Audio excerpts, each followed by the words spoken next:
Ulang kali ditegaskan ya, saya terus terang yang merupakan pangeran, orang paling ganteng dulu di bangsa Indonesia. Setiap gadis itu meminta, setiap gadis itu pasti kalau dilamar mau.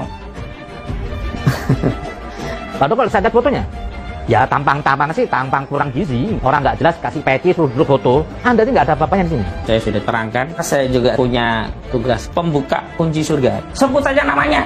Wow. Memang ya kadrun di mana-mana semakin dia menjadi kadrun kelihatan semakin bodoh. Cara berpikir kerjanya kadrun khilafah sampah-sampah negara yang selama ini membuat kegaduhan. Dan kau salah satunya.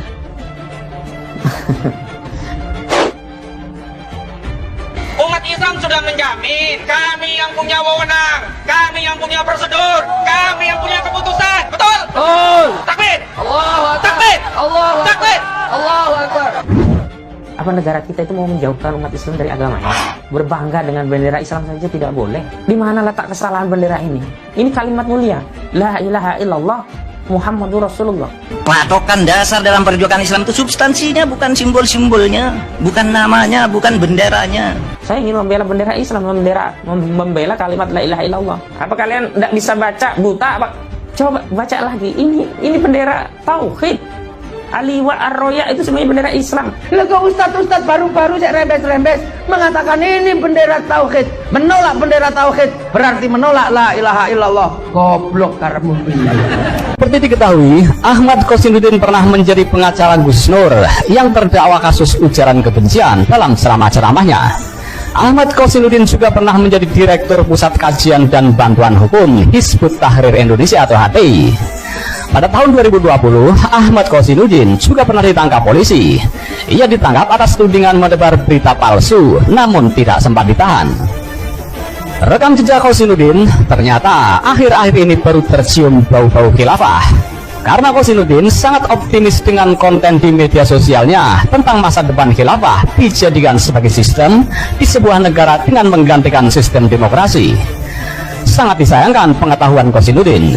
Seharusnya pengetahuan ini tidak digunakan untuk sesuatu yang tidak baik, yakni khilafah.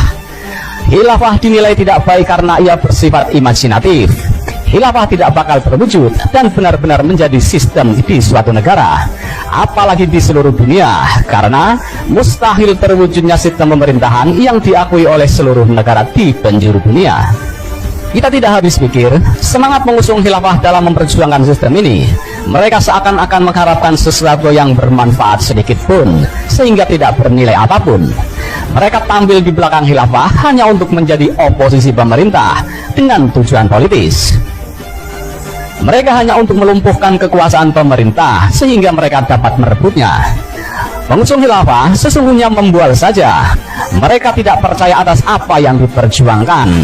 Sangat mungkin ketika kekuasaan didapat, mereka pasti tidak bakal memperjuangkan khilafah lagi.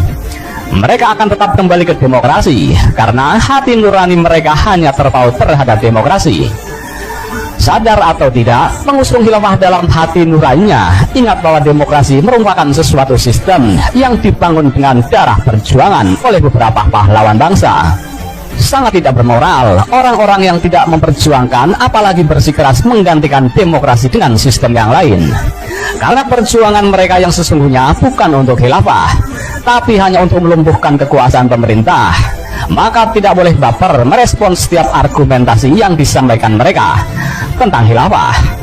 Anggap semua argumentasi mereka sebatas membual saja.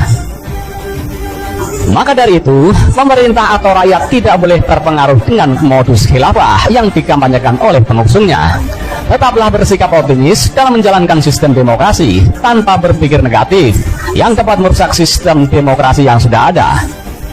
Pikiran negatif ini akan berakibat negatif pula terhadap masa depan seseorang. Kosinudin itu adalah seorang politikus. Pasti pikirannya tidak selurus agamawan fundamentalis. Kosinudin pasti punya kepentingan di balik semua kampanyenya tentang khilafah. Secara general, kepentingan yang dimaksud adalah kekuasaan. Kosinudin pasti sadar bahwa tidak ada musuh yang abadi di dalam politik. Sebaliknya, tidak ada teman yang abadi pula di dalam politik. Boleh jadi sekarang di saat berjuang menggapai kepentingan yang dirahasiakan, Qasimuddin masih sangat soulmate dengan pengusung khilafah karena sekarang mereka sepemikiran. Tapi begitu kepentingan itu tercapai, Qasimuddin pasti berubah haluan dengan memusuhi khilafah.